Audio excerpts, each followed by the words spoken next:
Chegando no Salto Botelho. Olha o que eu vim arrumar aquele ali, ó. Qual? É do motor, do Xuxa.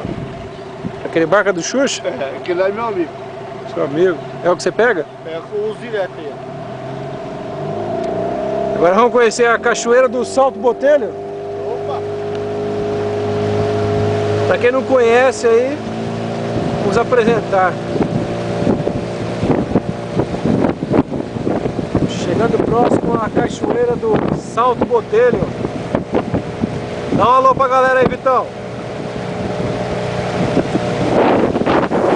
Piloteiro. Ô, Toninho, que tarde os macacos vêm aqui, ó. Hein? Olha o monte de passarinho na doida. Bonito, bonito. Olha o picuá.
Coisa linda, hein?